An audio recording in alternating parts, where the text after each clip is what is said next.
A portrait of a artist as a young man by James Joyce. James Joyce एक Irish writer हैं और इनका ये novel जो है जिसका पहले नाम स्टीफन डैडलिस रखा गया था और काफ़ी लेंथी नावल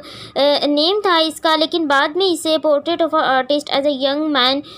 रखा गया है, जो आज तक हमारे पास अवेलेबल है। इसके अंदर एक करैक्टर की साइकोलॉजिकल डेवलपमेंट को दिखाया गया है, क्योंकि जो जेम्स जॉयस हैं वो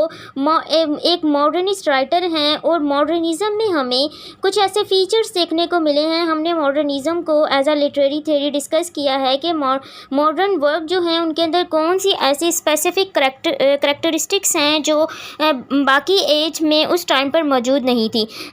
जो जेम्स जॉयस हैं ये अपनी वर्जीनिया वुल्फ की तरह स्ट्रीम ऑफ कॉन्शियसनेस की वजह से बहुत ज़्यादा फेमस हैं। स्ट्रीम ऑफ कॉन्शियसनेस एक ऐसे हमारे माइंड की एक ऐसी मतलब एक ऐसी सिचुएशन होती है जिसके अंदर एक करैक्टर की साइकोलॉजिकल कंडीशन को दिखाया जाता है कि वो प्रेजेंट में किसी भी जगह पे अपनी पास्ट या पास्ट के थॉट्स के बारे में सोच रहा होता है कि उसके साथ क्या कुछ हुआ। वो सम टाइम यानी कि अपनी लाइफ को किस तरह उसने गुजारा है, वो उसके कौन कौन से ऐसे इवेंट्स थे जो उसकी लाइफ में थे और इसकी लाइफ किस तरह एकदम जंप कर जाती है। तो इस तरह के मतलब एक मिक्स थॉट्स जो होते हैं वो उसके माइंड में यानी उसके कॉन्शियसनेस में आते रहते हैं, उसके पास्ट के बारे में, उसके फ्यूचर के बारे में। तो इसको हम स्ट्रीम ऑफ कॉन्शियसनेस कहते हैं, यानी कि हमारे जो थॉट्स हैं उनको एक स्ट्रीम यानी एक जिस तरह के एक नदी में जो पानी बहता चला जाता है, इसी तरह जो हमारा कॉन्शियस है उसके अंदर कौन कौन सी ऐसे थॉट्स आ रहे हैं। उसके बाद इस नावल के अंदर हमें जो चीज़ देखने को मिलती है वो ये कि इसके अंदर हमें हेडोनिज़म देखने को मिलेगा। हेडोनिज़म कहते हैं, हमने पहले भी इस चीज़ को डिस्कस किया था इस टर्म को with reference of picture of Dorian Gray by Oscar Wilde, कि जब हम अपनी लाइफ में अपनी सफरिंग को अवॉइड कर देते हैं for the sake of player, तो डैट इज़ हेडोनिज़म। के हेडोनिज़म कहते हैं कि हम अपनी लाइफ में जितनी भी हमारी सफरिंग है उनको अवॉइड करते जाते हैं सिर्फ किसके लिए, प्लेयर के लिए। तो वही सब कुछ इसी नावल में दिखाया गया है कि वो सिर्फ अपनी लाइफ को एंजॉय करने के लिए जितनी भी उसकी सफरिंग है उसको वो अवॉइड करता चला जाता है। इसके साथ साथ इसके अंदर हमें एपिफेनी का रोल दिखाई देता है। एपिफेनी एक टर्म है जो कि जेम्स जॉयस ने इसको इंट्रोड्यूस करवाया था, जिसके अंदर ये एक ऐसी कंडीशन होती है कि जब हम फॉर इंस्टेंस के हम कोई काम कर रहे हैं और हमारा ये एक अल्टीमेट है कि हम ये काम करेंगे, लेकिन एट द एंड सडनली हम उस चीज़ को चेंज कर देते हैं, हम उस एक्ट को चेंज कर देते हैं, हम अपने माइंड सेट को चेंज कर देते हैं। इसको हम एपिफेनी कहते हैं, यानी कि सडनली हमारे डिसीजन को चेंज, यानी कि हमारा डिसीजन जो है वो चेंज हो जाना, डैट इज़ एपिफेनी। अब ये नावल जो है वो एक आर्टिस्ट के पर लिखा गया है। अब ये नावल जो है वो एक कंस्ट्रल रोमान नावल है, जैसे कि बिल्डिंग रोमान नावल होता है जिसके अंदर करैक्टर की डेवलपमेंट को दिखाया जाता है, और ये इस टाइप का नावल है जिसके अंदर एक आर्टिस्ट के बारे में बताया जाता है कि आर्टिस्ट कौन होते हैं, लाइक वो पेंटर हो गए, कोई प्रोफेशनल है या जैसे कोई म्यूजिशियन है। तो इसके अंदर एक राइटर के बारे में दिखाया गया है कि एक आर्टिस्ट की लाइफ जो है किस तरह वो खुद को एक आर्ट की तरफ लेके जाता है। तो इस टाइप के नावल को हम ये कहते हैं। तो इसके बाद द मिथ ऑफ जो इम्पोर्टेंट है, क्योंकि ये इस करैक्टर का जो नेम है वो स्टीफन डैडलिस है। द मिथ ऑफ जो है डैडलिस, वो ये एक ग्रीक की मिथ थी। अब इस मिथ में क्या बताया गया था कि एक ये मिथोलॉजी है कि जो डैडलिस होता है वो एक सन इम्प्रिजन किए गए होते हैं जेल में, जहाँ पर इसका जो फादर है यानी कि डैडलिस वो जो है वो मतलब एक जिस तरह की जिसको हम मतलब कहते हैं कि वो एक फीदर्स होते हैं ना, आर्टिफिशियल फीदर्स, वो मोम के थ्रू ना बनाता है फीदर्स अपने, और फिर वो बना के वो अपने बेटे को देता है और उसको ये मतलब उसको इंस्ट्रक्शन देता है कि वो सूरज की तरफ नहीं जाएगा। अगर वो सूरज की तरफ जाएगा तो वो पिघल जाएगी और इस तरह वो ज़मीन पर गिर जाएगा। तो लेकिन उसका जो बेटा है वो इस चीज़ को नहीं मानता और वो ऐसा अपने फादर की इंस्ट्रक्शन को नहीं मानता और वो सूरज के करीब चला जाता है, जिसकी वजह से उसकी जो मोम है वो पिघल जाती है और वो उसके जो फेदर यानी उसको पर होते होते हैं वो पिघल जाते हैं और वो डायरेक्ट जो है वो समुद्र में गिर जाता है। तो इसी चीज़ को हम आगे फर्दर समरी को डिस्कस करने के बाद एनालाइज करेंगे, जब हम इसका एनालिसिस करेंगे कि इसको हम एक एज अ मॉडर्निस्ट वर्क के तौर पर किस तरह एनालाइज कर सकते हैं, कुछ फीचर्स भी इसके अंदर देखेंगे। तो ये इसका छोटा सा मेन इंट्रोडक्शन था कि इस नावल को जब हम समराइज़ करेंगे तो इन टर्म्स को और इस इंट्रोडक्शन को लेकर आगे फर्दर हम इसका एनालिसिस भी करेंगे। अब इसकी समरी स्टार्ट करते हैं।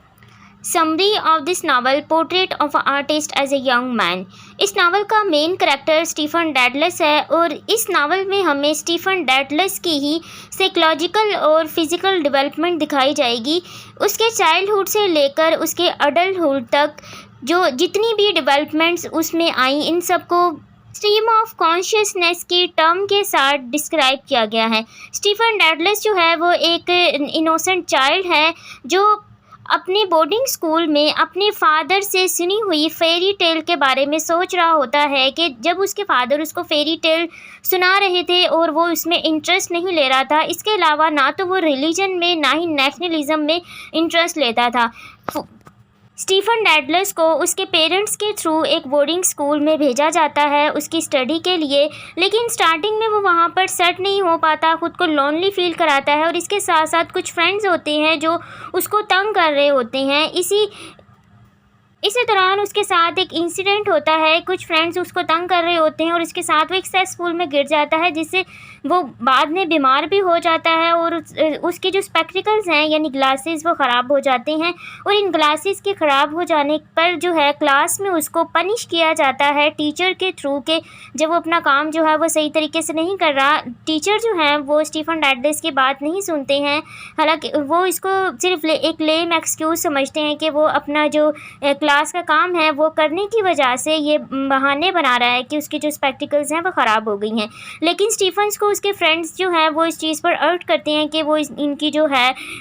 कंप्लेन प्रिंसिपल को लगाए और स्टीफन ऐसा करता है। इसके बाद कुछ समर वेकेशंस होती हैं जिस पर जो स्टीफन डैडलस उस स्कूल में गिरने की वजह से जो है वो थोड़ा सा बीमार हो जाता है। फिर वो अपने घर वापस जाता है और वहाँ पर वो देखता है कि जो एक आयरिश नेशनलिस्ट हैं चार्ल्स पार्नल, उनकी डेथ हो चुकी है और जो उनके घर में सिर्फ यही डिस्कशन हो रही होती है आयरिश नेशनलिज्म के बारे में। फिर वो वापस अपने बोर्डिंग स्कूल आता है, तो जब बोर्डिंग स्कूल आने के बाद उसको पता लगता है कि स्कूल में कुछ जो उसकी क्लासमेट और उसकी जो सीनियर क्लासमेट के कुछ बॉयज़ हैं वो एक सेक्सुअल एक्ट करते हुए पकड़े गए हैं, जिसकी वजह से स्कूल का जो एनवायरनमेंट है वो बहुत ज़्यादा स्ट्रिक्ट कर दिया गया है। कॉर्पोरल पनिशमेंट को इन्होंने वहाँ पर इन्फोर्स कर दिया है और हर एक पर जो है टीचर वो स्ट्रिक्टनेस दिखा रहे थे। स्टीफन के जो फादर हैं वो हमेशा रिलीजन और रोमन कैथोलिज्म और नेशनलिज्म के बारे में बात करते रहते हैं। स्टीफन जब अपनी समर वेकेशन के लिए वापस जाता है तो उसको पता लगता है कि वो लोग डबलिंग में शिफ्ट हो रहे हैं क्योंकि उसके फादर की फाइनेंशियल कंडीशन इतनी अच्छी नहीं है। तो स्टीफन को अपना स्कूल चेंज करना पड़ता है। जब वो न्यू स्कूल में जाता है वहाँ पर उस स्कूल का वो एक, क्योंकि ये स्टोरी जो है काफ़ी साल आगे जंप कर जाती है और जब वो न्यू स्कूल में जाता है तो वहाँ पर ये थोड़ा सा और बड़ा हो चुका होता है और उस टाइम पर ये उस स्कूल के जो है वो थिएटर को अडॉप्ट कर लेता है, मतलब ज्वाइन कर लेता है और वहाँ पर ये करैक्टर के तौर पर यानी इसको एक रोल मिलता है टीचर का, वो वहाँ पे परफॉर्म करता है। वहाँ पे ये एक्टिंग सीखता है, राइटिंग सीखता है, यानी आर्ट के बारे में ये वहाँ सीखता है उनके थिएटर को ज्वाइन करने के बाद। और यहीं पर जो स्टीफन डैडलस है उसकी मुलाकात एक लड़की एमा से होती है और वो फर्स्ट टाइम एमा के लिए जो है वो एक पोइम लिखता है। और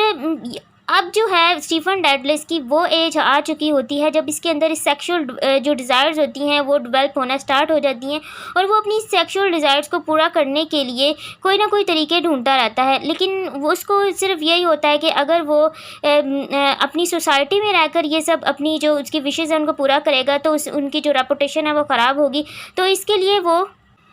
इसके लिए जो स्टीफन डैडलेस है वो प्रोस्टिट्यूट जो होती हैं उनके साथ अपनी सेक्सुअल डिज़ायर्स को पूरा करने के लिए उनके पास जाना स्टार्ट कर देता है। यहीं पर जब वो एक जिस थिएटर में काम कर रहा था, एज अ टीचर का रोल परफॉर्म कर रहा था, तो एट दी एंड उसको वहाँ पर कुछ अवार्ड्स दिए जाते हैं और इसको कुछ प्राइज़ में मिलता है जो कि काफ़ी हैवी अमाउंट होती है। तो वो इन ये जो इसकी अमाउंट होती है इसको वो अपनी फैमिली और फ्रेंड्स में सब कुछ उसको वेस्ट कर देता है। उसके बाद जब वो ख़त्म हो जाती है, इधर ये को जब ख़त्म कर देता है तो उसको थोड़ी सी फ्रस्ट्रेशन भी होती है। तो यहीं पर जो इसके स्कूल का एक डायरेक्टर होता है, जैसे कि जिसे हम प्रिस्ट वो कह सकते हैं, चांसलर जो होता है, वो इसको ना ऑफ़र करता है कि वो रिलीजन का रास्ता इख्तियार कर ले। यहाँ पर इससे पहले इनको इसी स्कूल में ना 3 दिन तक ये एक जो रिलीजियस सेरेमनी होती है उसके अंदर इनको भेजा जाता है, यानी कि ये उसको अटेंड करते हैं, जहाँ पर इन्हें ना क्रिश्चियनिटी में रिलीजन, सिन, हेल्थ और सफरिंग के बारे में बताया जाता है। तो जब स्टीफन डैडलेस है वो जब प्रोस्टिट्यूट के पास जाता है उसके बाद वो इस चीज़ को आइडियलाइज़ करता है कि उसने ये काम गलत किया और उसके अंदर थोड़ी सी इस तरह की फीलिंग आती है कि ये उसके रिलीजन के अकॉर्डिंग नहीं है, अब वो ऐसा काम नहीं करेगा। लेकिन जब उसको वो जो इनका एक डायरेक्टर होता है यानी कि चांसलर, वो इसको प्रिस्ट बनने के लिए ऑफ़र करता है, तो ये पहले मान जाता है, लेकिन बाद में सडनली इसको ये रियलाइज़ होता है कि ये लाइफ बहुत ज़्यादा टफ़ है और इसमें किसी भी किस्म का प्लेयर नहीं है कि जिससे वो अपनी लाइफ को एंजॉय कर सके। तो वो फर्दर ये स्टोरी आगे फिर मूव करती है। स्टीफन डैडलेस जो है वो डबलिन के यूनिवर्सिटी में एडमिशन लेता है। वहाँ पर ये अपनी क्लासेस को बहुत ज़्यादा रेगुलरली जो है वो अटेंड नहीं करता, लेकिन फिर भी इसके अंदर जो इसके डिज़ायर थी, सेक्सुअल डिज़ायर, वो मज़ीद आगे बढ़ती चली जाती है और इसके लिए वो गलत काम करना और ज़्यादा स्टार्ट कर देता है। तो लेकिन जब इस नावल की एंडिंग होती है तो एंड में जो स्टीफन डैडलेस है वो एक लड़की को एक रिवर में एक लड़की को देखता है और खड़े हुए, और उस टाइम पर वो जो इसको एक इमेज नज़र आता है वो उसको बहुत ज़्यादा एस्थेटिक सेंस जो होता है वो इसकी बहुत ज़्यादा डेवलप हो जाती है। इसकी वजह से वो इसको बहुत ज़्यादा मतलब ये इसको बहुत ज़्यादा अट्रैक्ट करती है। तो यहीं से वो सडनली ये चीज़ को रियलाइज़ करता है कि वो अपनी जो सब कुछ अपनी लाइफ में कर रहा था, जो भी गलत काम कर रहा है, वो इन सब को छोड़कर वो एक आर्टिस्ट बनेगा, वो एक राइटर बनेगा। इस सब के लिए वो अपनी लाइफ के तमाम प्लेयर और सब कुछ जो है छोड़ के और वो अपना सिटी छोड़ के वहाँ से चला जाता है और यहीं पर इस नावल की एंडिंग हो जाती है।